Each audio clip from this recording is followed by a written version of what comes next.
Soomaaliya waxay maalmo gudaheed dib u fasixi doontaa duulimaadyadii caalamiga ahaa oo la hakiyay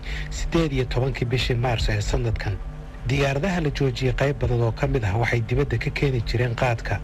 ujeedada ugu weyn ee loo hakiyayna waxay ahayd in laga hortago faafitaanka cudurka coronavirus. hase yeeshee galka baaristu waxa uu ogaaday in siyaabo kala duwan uu qaadku u soo geliyay Soomaaliya dhinaca dhulka iyo cirkaba. soo gelitaanka qaadka ee dalka ma jabinayn oo kaliya xayiraadii dawladda Soomaaliya, waxay sidoo kale xadgudub ku ahayd caafimaadka bulshada. waxa kale oo ay kashifaad ku ahayd awoodda hirgelinta ee amarada dawladda ee dhinaca hawada oo aad u liidata. haddaba diyaaradaha ka diiwaan gashan Kenya oo adeegsanaya xeelado kala duwan ayaa si istaba joog ah ugu xadgudbayay amarkii dawladda Soomaaliya ay ku joojisay qaadka. barnaamijka galka baaristu waxa uu xaqiijiyay 4 duulimaad oo keenay qaad tiro badan kana soo degay meelo kala duwan oo dalka ah. Soomaaliya waxay maamulka hawadeeda la soo wareegtay 2017 waxayna dawladdu xilligan leedahay awood ay ku ogaato diyaaradaha maraya hawadeeda iyo kuwa soo galaya. waxay sidoo kale awood u leedahay inay joojiso diyaaradaha aysan doonayn inay hawada Soomaaliya soo galaan ka hor inta aysan soo galin. mid ka mid ah duulimaadyada qaadka ku faafiyay dalka waxa uu dhacay 19 bishii Juun kadib markii diyaarad ka diiwaan gashan Kenya ay ka kacday magaalada Muqdisho, iyadoo saraakiisha duulimaadkana u sheegtay inay daawooyin geynayso magaalada Dhobley ee gobolka Jubbada Hoose. diyaaraddaasi ayaa sii qaaday kartoomo dhowr ah oo korka ay kaga qoran yihiin COVID-19. hase yeeshee markii ay ka degtay magaalada Dhobley waxay halkaas ka soo qaaday kartoomo badan oo ku jira qaad, kuwaas oo isla maalintiiba keentay magaalada Baraawe ee gobolka Shabeellada Hoose, halkaas oo ay ku diyaarsanaayeen baabuur iyo doonyo u sii kala gudbiyay deegaano kala duwan oo dalka ah. diyaaraddaasi waxaa lahayd shirkadda Silverstone oo ka diiwaan gashan Kenya, hase yeeshee xilliga ay shixnadan qaadaysay waxay u karaysnayd shirkad ka diiwaan gashan Soomaaliya oo lagu magacaabo Mandeq Air Logistics. qaadkaasina waxaa la keenay Muqdisho iyo meelo kale oo waddanka ah iyadoo lagu sii kala gudbiyay doonyo. saraakiil ku sugan magaalada Baraawe waxay ii sheegeen inay ka shakiyeen in xamuulka diyaaraddaasi ay wado uu xadgudub ku yahay amarkii dawladda, balse markii saraakiishaasi ay isku dayeen inay baaraan diyaaradda laga hor istaagay, iyadoo is-hortaagaasna ay sameeyeen saraakiil kale oo Soomaali ah sida ay mas'uuliyiinta deegaanka u sheegeen galka baarista. wararka oo helay galka baaristu waxay muujinayaan in diyaaraddaasi muddo maalmo ah lagu xayiray magaalada Muqdisho kadibna lagu amray inay dalka ka baxdo, iyadoo markii dambena loo fasaxay duulimaadyadeeda markii ay ogolaatay inay bixiso ganaax. wasiirka gaadiidka iyo duulista hawada Soomaaliya Maxamed Cabdullaahi Salaad Omar ayaan wax ka weydiiyay xadgudubyadan dhinaca hawada ee ay sameynayeen diyaaradaha Kenya. xadgudubkan wuxuu dhacay 2 mar hore 2 diyaaradood oo ku dhacay. innagana waxaan sameynay digniin kama dambaysana waan siinay oo qoraal ah iyo warqad ka saxiixnay ganaax civil aviation ku aaminsan inuu yahay ganaaxa ugu habboon ee ugu badan intaba. Silverstone ma ka mid tahay shirkadaha digniinta kama dambaysta la siiyay? shirkadaha hore dambiga u galay waxay ahaayeen Buck Air iyo Silverstone. haddii labadan mid ka mid ah ay noqoto diyaaradda hadda aan sheegayno, midda kale waxaan rabaa inaan xaqiijiyo waxaa weeye Silverstone marka la yidhaahdo Silverstone waxay lahaan kartaa diyaarado kala duwan. ayay lahaan kartaa dhowr diyaaradood ayay leedahay. Buck Air sidoo kale haddii mid ka mid ah iyaga hadda violation mar labaad ay samayso ayagoo digniintii haysato mar labaad baa inaan ku celiyo waxaan marsiinaynaa sida sharciga uu qabo, sida waraaqihii hore aan ugu qornay sharciga ayaan marsiinaynaa. laakiin wasiir sida hadda hadalkaa ka muuqata Silverstone hadda waad u qeeldayaysaa, sababtoo ah Silverstone haddii ay leedahay kaba soo qaad 10 diyaaradood ama 3 diyaaradood oo mid ka mid ay ku soo xadgudubto, ma diyaaraddaas soo xadgudubtay uun baad bartilmaameedsanaysaan mise shirkaddii iska lahayd ee xadgudubkan magaceeda lagu sameeyay? Harun diyaaradda Silverstone uma qeybay ma aqaan qolo iskale. waxaan ogahay shirkad Soomaaliyeed inay Kenya ka register garaysan oo ka mid ah client-iga aniga aan ka diib garayo oo ka mid tahay qeybay ma jirto. Silverstone diyaarado badan ayay leedahay, mid ka mid ah ay violate garayso laysanka diyaaradahaas wuxuu saameynayaa diyaaradaha kale oo idil ee kambanigaas uu leeyahay ee Soomaaliya ka shaqeeya marka haddii ay caddaato inay dambiga galeen dhammaantood way saameynaysaa diyaaradaheeda oo dhan shirkadda way saameynaysaa keliya waxaan rabaa inaan ka taxadaro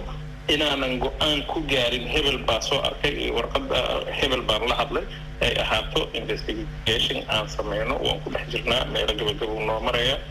information oo biased ana ma aha waa wax ka baxana waxaan sameeyay airportada inaga maamulo meel kasta intay ka soo baxday iyo ka imaanayso kulli marka waxba naga maqarsoonaanayo dowladda raalka 26 bishii May ee sanadkan diyaarad ay leedahay shirkadda Silverstone ee laga leeyahay dalka Kenya waxay qaad geysay magaalada Jowhar shixnadaasi oo lagu dhax qariyay kartoomo ay ku qoran tahay COVID-19 sida ay mas'uuliyiinta Soomaalidu u sheegeen galka baarista qayb ka mid ah qaadka ay diyaaraddaasi keentay magaalada Jowhar waxaa halkaasi ka soo galbiyay xubno ka tirsan ciidamada militariga Soomaaliya kuwaas oo u soo galbiyay dhinaca magaalada Muqdisho markii ay marayeen deegaanka Golooley waxaa ciidankaasi lagu qarxiyay miino dhulka loogu aasay waxaana miinadaasi ku dhintay 9 askari oo galbinaysay qaadkaasi dil kale oo la xiriira dhimashada askartaasi ayaa dhacay 2 maalmood kadib 28 bishii May kaasi oo lagu dilay 7 qof oo shaqaale caafimaad ah iyo qof rayid ah isla deegaanka Golooley sidaasina waxaa qaadkaasi sababsatay 17 qof oo isugu jira 9 askari 7 shaqaale caafimaad ah iyo qof rayid ah kuwaasi oo dhammaantood ku jiray furimaha kala duwan ee dagaalka ka dhanka al-shabaab iyo furinta kale ee la dagaalanka cudurka COVID-19 31 bishii May ee isla sanadkan diyaarad ay leedahay shirkadda Buff Airlines ayaa qaad ku dejisay magaalada Buuhoodle qaadkaasi oo lagu dhax qariyay kartoomo ay ku qoran yihiin COVID-19 sida ay mas'uuliyiinta Soomaalidu u sheegeen galka baarista dowladda Soomaaliya waxay maalmo kooban mamnuucday oo dhiganto qiimaha baabuurkii ay la socdeen askartii lagu laayay Golooley inta aan bal la gaarin nolosha askartii ku dhimatay iyo xadgudubkii ka dambeeyay ee dhacay maalmo kadib laguna laayay shaqaalaha caafimaadka haddii dhinac kale laga eegana diyaaradda ay leedahay shirkadda Silverstone waxay mar labaad ku lug lahayd qaadkii laga keenay magaalada Doobley ee la dejiyay magaalada Baraawe 19 bishii Juun inkastoo xilligaasi diyaaradda Silverstone ay u kareysnayd shirkad Soomaali ah oo lagu magacaabo Mandeq Air Logistics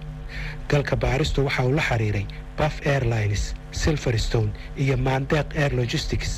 dhammaantood waxay ku gacan sayreen inay waraysi siiyaan barnaamijka galka baarista duulimaad kale oo ku xadgudbay xayiraadii ay soo rogtay dowladda Soomaaliya waxa uu dhacay 9 bishii Juun waxaa garoonka diyaaradaha ee magaalada Muqdisho ka kacday diyaarad sumadeedu tahay 5YBMZ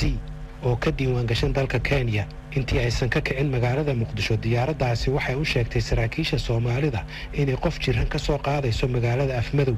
hase yeeshee diyaaraddaasi ma degin Afmadow waxayna u gudubtay magaalada Doobley halkaasi oo ay ka soo qaaday qaad tiro badan oo ku diyaarsanaa lagana soo geliyay dhinaca xuduudda Kenya waxayna isla maalintaasi qaadkaasi ka soo dejisay garoonka Ciiseley oo ku yaala duleedka waqooyi ee magaalada Muqdisho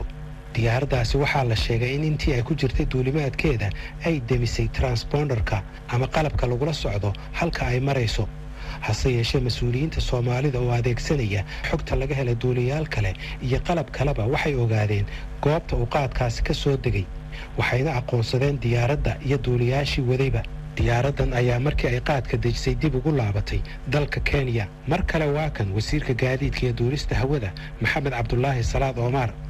hawada Soomaaliya diyaarad kasta oo soo galaysa iyo ka baxaysa permit ay soo gashaa kana baxdaa intaasna naga sameeyna naga ilaalino laakiin dadkani waxay sameeyeen khayaano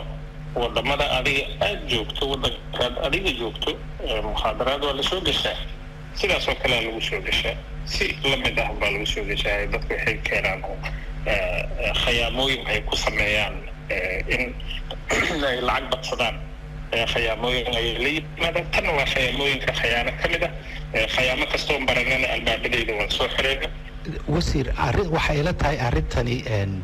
كل فسرات هذا نواد بحين دون تاي إن أرنتني كبا عروس تايبا إن حد جذب كلية لما مدة كورات قوان كي دولة كو حد جذب مدة اللبات سدع شيء خيانة يسميه مدة صدحات عافمات كي ودن كي بالشدة الصومالية أيه هالسكليس oo qaad aan laga cunin Kenya oo dawladda Kenya ay dadkeeda uga baqday in cudurka ku faafiyo ayaa Soomaaliya la keenaya marka wasiir miyaysan kaba cuslayn ba hawo kaliya arrintu arrin caafimaad amni qaran maysan noqon karin arrintu waa arrin caafimaad oo runtii muhiim ah sidaan hore u sheegay mukhadaraad kontraband oo dhan wad kasta waa la soo geliyaa waxaan raadinaynaa albaabada ugu fiican ee lagu xiray inta keentay iyo wixii ka dambeeyey oo dhan sidii looga taxadar lahaa inaynan dib dambe u isticmaalin hawadeena in culayska ugu badan ayaga uu ku dhaco si uu casharada kalena ugu noqdo Soomaaliya waxay xilligan doonaysaa inay cabashadeeda si toos ah u gaarsiiso dawladda Kenya isla markaana ay la socodsiiso hay'adaha caalamiga ee duulimaadyada hawada iyadoo bartilmaameedsanaysa duuliyayaasha diyaaradaha tusaale ahaan 13 bishii Juun Soomaaliya waxay qoraal u qortay dawladda Kenya ay kaga codsanayso in shaqada duuliyanimada laga joojiyo labadii duuliye ee waday diyaaradii qaadka geysay garoonka Ciisaley Xasan Xaashi Maxamed waa gudoomiyaha shirkadaha diyaaradaha Soomaalida waxaan wax ka weydiiyay xadgudubyadan dhacaya oo ay ku lug lahayd mid kamid ah shirkadaha diyaaradaha Soomaalida runtii aad baan uga xunnahay anagu waana ka soo horjeednaa xilli la ilaalinayo badqabka dalka iyo dadka in shaad la soo geliyo oo ay diyaaraduhu soo geliyaan annagu ka urur ahaan aad baan uga soo horjeednaa ma danaynayna arrintaas waxaana la mid tahay waxyaabaha dalka lagu ilaalinayo ka mid ah waaye laakiin si guud haddaan ku weydiiyo seed u aragtaa idinkoo mas-uuliyiintii diyaaradaha ka mida in diyaaradihiinnii qaar ka mida dhammaantood ma aha intooda badanna ma aha waa in yaroo ka mida in loo adeegsado in agab ama shixnad sharci darro ah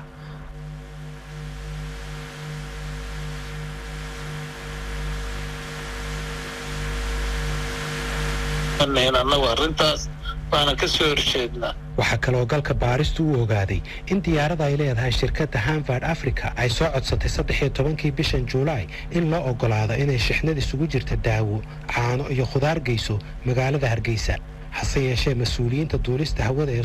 Soomaalidu waxay diideen diyaaradaas inay soo gasho hawada kadib markii ay heleen xogo sheegaya in dhab ahaan ay diyaaradaasi sido shixnad qaad ah mas'uuliyiinta Soomaalidu waxay ii sheegeen inuu xiriir weyn ka dhaxeeyo fiditaanka cudurka COVID-19 iyo qaadka soo galaya wadanka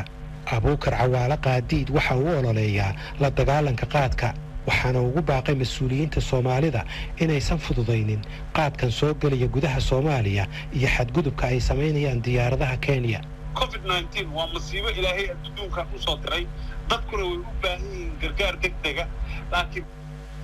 باكتكيس يا حلام بديسي إلا استعماله وان مغلي قاد توبيو كسو قلا دينعا بلدوينو كلا كسو قلا هالكا ديارة اللوكال كان لغا سو صارو مقدشة ساس بيما هذا مقدشة واحد بتقولي ايربورت سونا فناينا وإسلا رق سراكيل مركا داسي كل أنا وحن كركو قطوريا ورقي هاي مسؤولية كل دارتي أو مورال أهان هاي إني دفتاس كور تغال وارا مسوقماس وارا وحيالها جيسك أفريقيا Soomaaliya والله هراي وأيام دروين كنتي ganaaxa iyo lacagta la saarayo shirkadahan waxa laga yaabaa inay si dhib yar uga heli karaan qaadka ay soo gelinayaan marka maxaad ku talin lahayd in lagu joojin karo diyaaradahan sharci darrada ku soo gelinaya qaadka wadanka uma maleeyo runtii ganaax yar oo la saaray inay ku istaagayaan diyaaradahan waxa la isqasiyo wasaaradda duulista iyo hawada diyaaradii xushmad darraysa ama ku kacda fal dambigaasa waxaan aaminsanahay total laysinka laga qaado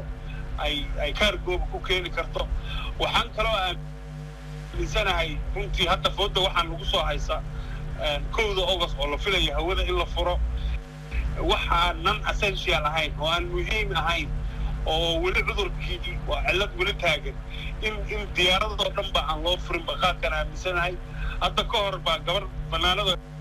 heesta waxay tiri in dhibaatay ugu filan farqan ku haystaa Soomaaliya waxaa dhibaato hadda ugu filan qaadka badda iyo dhulka ka soo galaya meesha kaliya oo aan awood ku leenahay oo aan kontroli karno waa cirka waxaan boorin lahaa oo aan dhiirigelin lahaa wariyada loo turay ayaha ubadka Soomaaliyeed bilaa calaykum ya cirka la soo furin barnaamijkii galka baaristuna waa naga intaas inta aynu ku kulmi doono barnaamijkan oo kale nabadgelyo